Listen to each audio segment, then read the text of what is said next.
దేశవ్యాప్తంగా ఎంతో ఉత్కంఠగా ఎదురు చూస్తున్న యూనియన్ బడ్జెట్ ఇవాళ పార్లమెంట్లో కేంద్ర ఆర్థిక మంత్రి నిర్మలా సీతారామన్ ప్రవేశపెట్టనున్నారు. 2026-27 వార్షిక బడ్జెట్ ప్రవేశపెట్టబోతున్నారు. ఉదయం 11 గంటలకు బడ్జెట్ను ప్రవేశపెడతారు.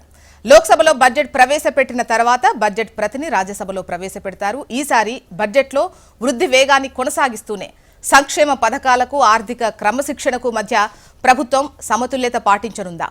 ఆర్థిక నిపుణుల అంచనాలు ఏ విధంగా ఉన్నాయి? ఇవాళ ఉండబోయేటువంటి బడ్జెట్ ఎలా ఉండబోతుంది? ఏ రంగానికి ఎంత ప్రాధాన్యత ఇవ్వబోతున్నారు?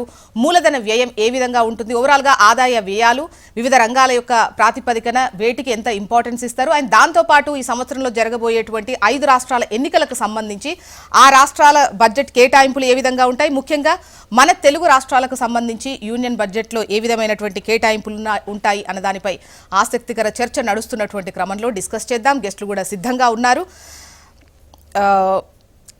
డాక్టర్ చరణ్ కౌశిక్ యాదవ్ గారు, వీరు కాంగ్రెస్ సీనియర్ నాయకులు. నమస్తే అండి, welcome to the debate. Dilip Achari గారు, వీరు బీజేపీ సీనియర్ నాయకులు. నమస్తే అండి దిలీప్ ఆచారి గారు, welcome to the debate. Anil Kumar గారు, వీరు ఫైనాన్షియల్ ఎక్స్పర్ట్. నమస్తే అండి అనిల్ కుమార్ గారు, వెల్కమ్ టు ద డిబేట్. ముందుగా చరణ్ గారు, మీరే చెప్పాలి. మనకు మొన్న ఆర్థిక సర్వే చూసిన తర్వాత జాన్ 29న ఆర్థిక సర్వే ఇచ్చారు. సో దాని పట్ల సర్వే చూసిన తర్వాత కొన్ని అంచనాలు అయితే ఉన్నాయి. ఏ విధంగా ఉండొచ్చు బడ్జెట్, ట్యాక్స్కు సంబంధించి కావచ్చు, వివిధ రంగాల కేటాయింపులకు సంబంధించి కావచ్చు, మౌలిక వసతులకు సంబంధించి కావచ్చు, ముఖ్యంగా ఈ ప్రొడక్షన్కు సంబంధించి ఎలా ఉంటాయి అనేటువంటి కొన్ని అంచనాలు అయితే ఉన్నాయి. అండ్ తెలుగు రాష్ట్రాలకు సంబంధించి కూడా. అండ్ మీ ఒపీనియన్ ప్రకారం ఆర్థిక సర్వే చూసిన తర్వాత ఇవాళ ప్రవేశపెట్టబోయే బడ్జెట్ ఎలా ఉంటుందన్న అంచనా ఉంది మీకు? మీరు చూడండి మేడం, ఖచ్చితంగా పోయినసారి బడ్జెట్ కూడా చాలా స్పష్టంగా ఏ రాష్ట్రాల్లో అయితే ఎలక్షన్లు ఉంటాయో ఆ రాష్ట్రాలకు మేలు జరిగే విధంగా పోయినసారి బడ్జెట్ మీరు చూసి బీహార్ చీర ధరించి నిర్మలా సీతారామన్ గారు పెద్ద ఎత్తున బీహార్ కు నిధులు ఇచ్చిన పరిస్థితి మనం చూసినాం. ఇప్పుడు కూడా చూడండి, కేరళ కావచ్చు, తమిళనాడు కావచ్చు, పుడిచేరి కావచ్చు, అదే కాకుండా తమిళనాడు కావచ్చు, ఈ 4 రాష్ట్రాలకు సంబంధించి బడ్జెట్ లో అత్యధికంగా నిధులు కావచ్చు.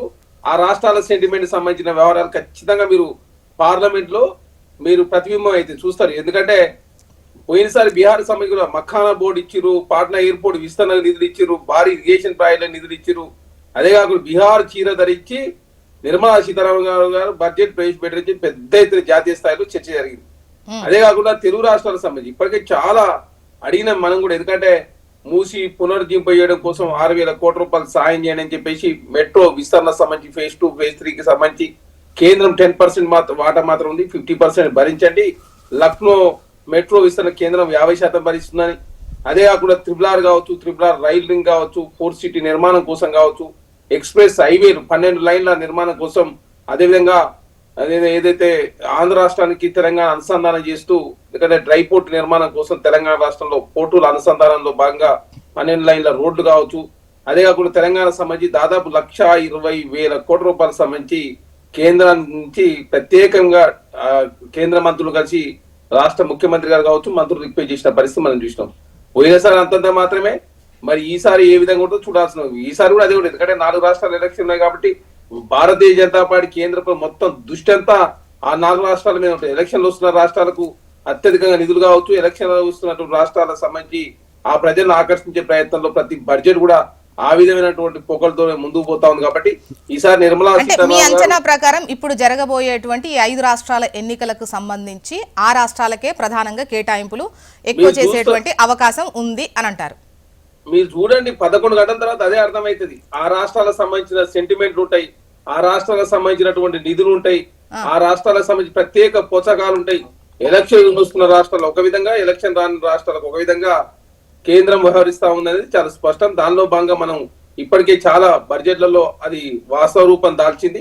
అదే కాకుండా ఢిల్లీ ఎలక్షన్లు వస్తుంటే అదే కాకుండా ఇన్కమ్ ట్యాక్స్ రిబేట్ తక్కువ చేస్తుడు, బీహార్ ఎలక్షన్లు వస్తుండే ఒక విధంగా, తర్వాత ఇన్కమ్ ట్యాక్స్ రిబేట్ తో పాటు రకరకాల అదే జిఎస్టీ స్లాబ్లు బీహార్ ఎలక్షన్లు అప్పుడు, తర్వాత ఏకంగా సింధూర్ ఆపరేషన్ డైరెక్ట్ ప్రధానమంత్రి గారు వచ్చి బీహార్ లో స్పీచ్ ఇస్తారు.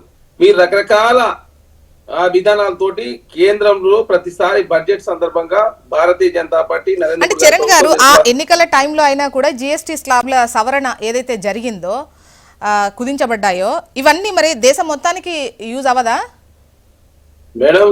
ఇప్పుడు దేశం మొత్తానికి యూజ్ అయినా కూడా మీరు చూస్తాం, మన 12 లక్షల రిబేట్ తోటి ఢిల్లీలో 40 లక్షల మంది ఎంప్లాయీస్ ఉంటారు. 40 లక్షల మంది ఎంప్లాయీ లాభం చూడదు, వాళ్ళంతా కూడా భారతీయ జనతా పార్టీ ఓట్లు ఇచ్చిన పరిస్థితి మనం చూసినాం. అదే కాకుండా అత్యధికంగా కేజ్రీవాల్ కన్నా కూడా ఎక్కువ ఉచిత పథకాలు ఇస్తా అని చెప్పడం తోటి అటు భారతీయ జనతా పార్టీ కేంద్రంలో ఉన్నది, ఇక్కడ ఇన్కమ్ ట్యాక్స్ రిబేట్. ఓకే, అంటే మీ అంచనా ప్రకారం ఎక్కడైతే ఎన్నికలు జరుగుతాయో మెజారిటీ ఓటర్లను టార్గెట్ చేస్తే ఉపయుక్తంగా దేశవ్యాప్తంగా ఏదైతే అప్లికబుల్ అవుతుందో దాన్ని చూస్ చేసుకుంటారు, ఆ అంశాలకు ఇంపార్టెన్స్ ఇస్తారు, నిధులు కేటాయిస్తారు అనేది మీ వాయిస్, అంతేనా? మీరు 11 గంటలు చూడండి.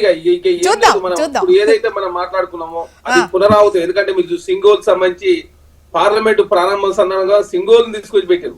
నరేంద్ర మోడీ గారు కావచ్చు, నిర్మలా సీతారామన్ ఆమె రికార్డు స్థాయి బ్రేక్ చేయబోతా ఉంది. 9 సార్లు ఒకే ప్రధానమంత్రి గారి దగ్గర బడ్జెట్ ప్రవేశపెట్టినటువంటి చరిత్రలో నిలవబోతా ఉంది. అయినా తమిళనాడు సంబంధించినటువంటి వారు, అదే కాకుండా ఆంధ్ర తెలంగాణ రాష్ట్రంతో వారికి మరి మంచి సంబంధాలు కావచ్చు, ఇక్కడ ఆల్రెడీ ఉండిపోయిన వ్యక్తి అయినప్పటికీ కూడా తెలంగాణ విషయంలో విభజన హామీలు చాలా ఉన్నాయి. విభజన హామీలు అపరిష్కృతంగాని చాలా ఉన్నాయి.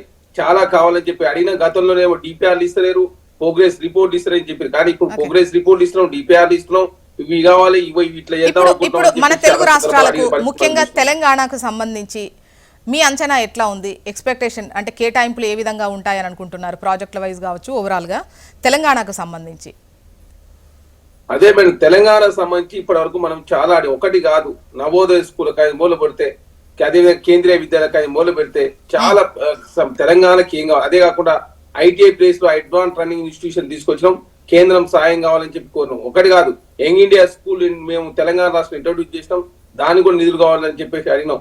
ఎందుకంటే మొన్ననే చాలా ఆనంద్ మహేంద్ర గారు ఒక సర్వే వచ్చింది, ఏ సిటీల ద్వారా జీడిపికి ఆదాయం వస్తా ఉంది కాబట్టి 20 సంవత్సరాల మాస్టర్ ప్లాన్ ఉండాలని చెప్పేసి వారు కూడా మాట్లాడారు. సర్వే కూడా అదే చెప్పింది, 20 సంవత్సరాల మాస్టర్ ప్లాన్ తో ముందుకు పోతేనే అదేవిధంగా ఏ టౌన్ అయినా, ఏ మున్సిపల్ అయినా, ఏ కార్పొరేషన్ డెవలప్మెంట్ అయితే చెప్పేసి ఆ సర్వే అది వచ్చిన పరిస్థితి.